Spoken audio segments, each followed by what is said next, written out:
Welcome everyone to today's MaineMOM Project Echo session. Happy Valentine's Day. Or when I was in infectious disease, I like to say happy VD Day. That's only if you're older. That only works if you're older. We're so excited to have you all here, and we expect folks will be joining us as we go, but we wanted to kick it off because it's the top of the hour.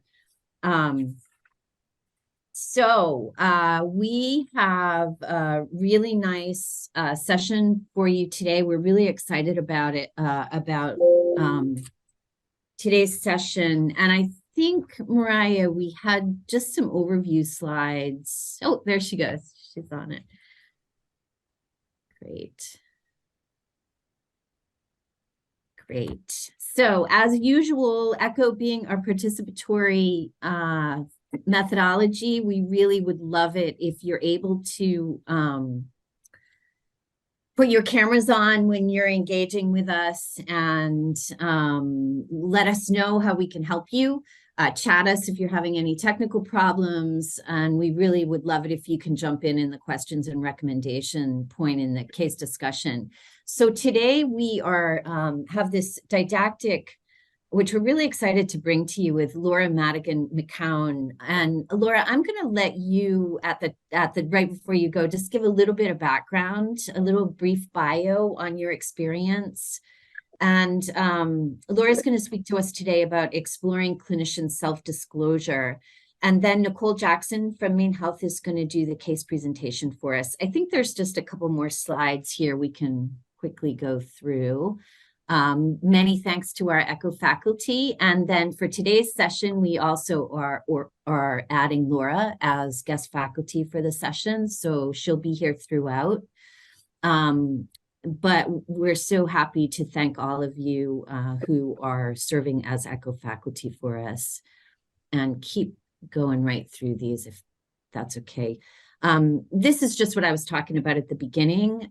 Please participate, and please let us know if you need help with anything. We are recording, we're going to record the didactic, but not the case presentation today. And let's go through this too. Oh, CME's survey will come out afterwards. That might come from Mariah. I'm not sure, Mariah, will that come from you or Marshall? Either or? Yep, I'll put it in the chat at the end. Great, thank you so much. Please complete the survey, even if you're not going for CME, because it's helpful to us to know how we can continue to improve the sessions. And let's keep going through these. Then we talked about this. Great. So, Laura, I'm so excited to turn it over to you, and I'm just going to let you give us a brief bio with your experience and then dive right into the session. Sure. Well, thank you so much, everyone, for inviting me to speak to you today. I'm so happy to be here. I work as a clinical ethicist. So sometimes I'll say to patients and families, it's basically a medical ethics consultant is sometimes a better way to understand that. So my certification, AGCC, means Certified Healthcare Ethics Consultant, and that is a fairly new certification, national certification that was just made available to us as bioethicists. So I have a doctorate in bioethics from Loyola Chicago. I have a master's in ethics from Boston College and a master's in social work. So being a clinical social worker was actually my first career, which kind of dovetails really nicely into the work that I do now in ethics and in the clinical setting. Next slide, please. No conflicts of interest. Next slide. So the objectives today really are to be able to define, first of all, and review self-disclosure as a way to build empathy and trust, and that's really about building relationship. Really kind of understanding the clinical implications, and I would add to that the ethical implications of self-disclosure, and be able to describe potential impacts of self-disclosure on your patients, your clients, and yourself, both negative, potentially negative, and hopefully positive. And also, I just want to say that the literature on this subject is really very, very limited in terms of anybody outside sort of the behavioral health therapy environment. And so the terms therapist and clinician I'm going to use interchangeably, as well as the term client and patient will be used interchangeably.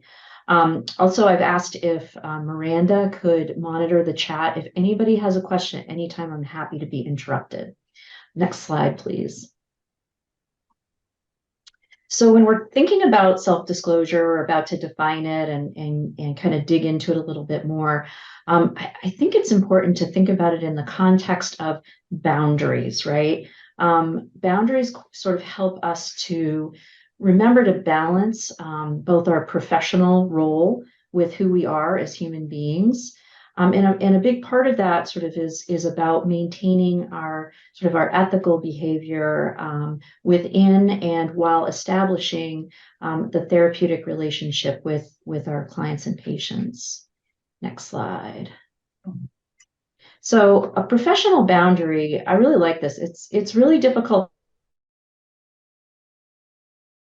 Each one of us would have sort of a subjective definition of it. It really talks about, in the literature, sort of thinking of it as a psychological or a moral space between sort of yourself as a professional, but also as a human being, and your client, patient, families as their role, but also, as their inherent role as a human being as well. Next slide. So I liked this description of self-disclosure, this definition by Hill and Knox. And they talk about thinking about it, sort of conceptualizing it in 4 different ways. If you think about the ways that you self-disclose with your patients and clients, essentially self-disclosure is simply a statement that reveals something personal about yourself. And so if it can be about facts, I live in Scarborough, for example. It could be about feelings, they've shared something with you, you share, when my child was in the hospital, I felt so helpless. And then you can have insight sharing. It wasn't until my grandmother died that I really realized how much of an impact she had on my well-being. Sometimes it's appropriate to share your strategies with people.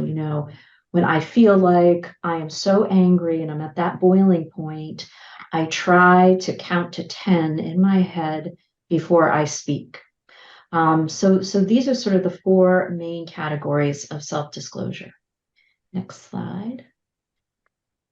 So why would we self-disclose? Well, we know that therapist and clinician self-disclosure can certainly, sort of reinforce that empathetic attunement and really kind of help us successfully engage and build the relationship with our clients and patients. It can be a way to really demonstrate your genuineness and your positive regard for your clients and your patients. And some have even said that, it's necessary. Especially in certain areas of medicine and mental health work, to be able to build trust and openness and to be able to, be a catalyst for change. Next slide, please. So again, another reason to self-disclose, and I think this is very resonant with the population of people that you all are taking care of. There's a mental health aspect of the work that all of you are doing.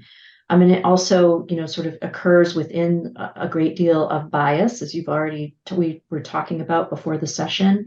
There's a great deal of stigma and bias in this area. And so clinicians working with clients and patients who may or may not be different from themselves may need to self-disclose to prove themselves as worthy of the trust that is necessary to have a fruitful and therapeutic relationship. Next slide.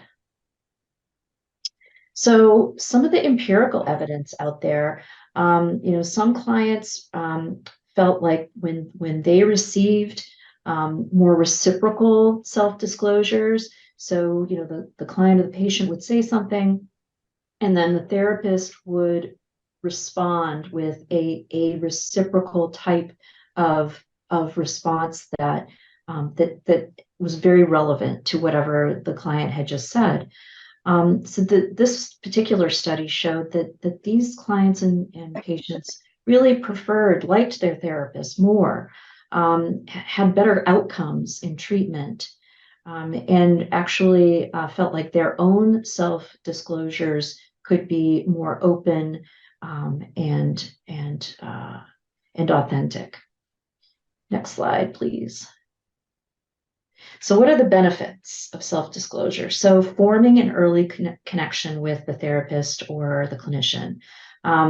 Some clients and patients reported that it was like a little bit of a reprieve, a little bit of a break from being in the spotlight, which brings a real sense of relief, and kind of helps to balance out that, the roles of sort of helper and client, and sort of helping that humanity piece to be more. Next slide. Other benefits under the topic of resonance, feelings of being understood and not judged were very important to patients and clients, and portraying of the therapist as offering something that they needed, that they wanted, that was desirable to them. Next slide. And engagement in treatment. So many patients are able to experience a greater sense of openness during the experience just by hearing about the clinician's own experiences. And the openness of that communication can really foster a closer therapeutic relationship. Next slide. So a couple of risks of self-disclosure. And some of the research shows that some patients were reporting that if it's too frequent, it actually can sort of damage the therapeutic relationship. It can sort of muddy the waters around boundaries. Next, please. Also, there were times when patients felt like, I felt like that my therapist or my clinician was disclosing something for their own sake, trying to get something off their chest about something that had happened to them earlier in the day that really wasn't helpful for me. It kind of took the focus off of me as their client or their patient. Next slide. Sort of a lack of attunement. So sometimes, if we're sort of daydreaming a little bit and we zone out to what our client or patient is saying, we come back in and we try to sort of, kind of get back into the zone, and we say something that might feel like you weren't really listening. So we have to be careful. Sometimes if we know that we're zoned out during part of that conversation, probably not a good idea to use the skill of self-disclosure as your next tool. Next slide, please. So this kind of brings us to the idea that Danzer had that self-disclosure should be seen as really as a competency. And right now in the literature, that's kind of a new topic. And I think I personally agree with this, that, sometimes, failure to perform it well can be due to a lack of skill. And just knowing how to do it well can really be extremely helpful in the therapeutic relationship. Next slide, please. So when would we not self-disclose? I think it's important to think, just to summarize, when again, if it's really, you're kind of thinking to yourself, oh, should I say this or should I not say this? If it's about meeting your own maybe emotional needs, or it's moving the focus away from the patient to you, it's probably not a good idea. I think it goes without saying we don't want to manipulate people, certainly not coerce. people as well when attempting to self-disclose. Go ahead, next slide. And just sort of bringing the ethical piece, I think it's kind of a nice segue for sort of ethics in here, because it really sort of the principles that we use in medicine, use in healthcare, can really kind of help us to judge the appropriateness and guide our decision making around self-disclosure. Next slide. So most of you have probably seen this, the 4 bioethical principles in healthcare. Autonomy, really, important in our culture. The right to self-determination, the right to refuse treatment. Beneficence, simply another way of saying, do what's in the best interest of your patient. Non-maleficence, just another way of saying avoid unnecessary harm. And justice. Go ahead. Oh, I thought somebody had a question too. So basically we're talking about, in ethical guidance around self-disclosure, we really want to do everything that we think about talking about. We really want that to be under the auspices of doing what's in their best interests without harm or exploitation. And we want to behave not only according to, sort of those explicit obligations, but also, the implicit obligations to behave, within. In terms of justice, we really want to treat everyone fairly, equally, and consistently. Really try to eliminate bias as much as possible, respecting individual differences. Showing respect and sensitivity, and really it's helpful to think, I think, of self-disclosure and boundaries sort of within that framework. Next slide. So I think some of the skills that we can work on, and I do the same thing. I work individually with patients and families. And sometimes I self-disclose as well if I think it's going to have a therapeutic, action. So the intent needs to be therapeutic. And I think it's, some of us don't like to self-disclose at all. And that can be fine. And others of us are really kind of very comfortable with self-disclosure. I think that there's a way to balance it, right? I think you have to be comfortable. And I think that, have to keep your intent in mind before you disclose and during your disclosure to make sure you're keeping things patient-centered. Next slide. After you disclose, you want to return the focus back to your client and their story. And you always want to kind of be in tune with your own emotional state, making sure that you're sort of in control emotionally as you share of what you share, and making sure that we're not looking to our clients to give us anything back, that we don't have expectations of them, because the focus, the intent here is to help them. Next slide. So in summary, generally, disclosures, self-disclosures should be used to validate our clients, their reality, to normalize their situations, to model, insights or strategies, to strengthen the relationship, and to offer alternative ways of thinking or acting in a particular situation. And I think really skillful and intentional self-disclosure has many positive effects on the relationship, and can, and it's not just my own experience, but the empirical data that shows treatment outcomes are positively impacted. Next slide.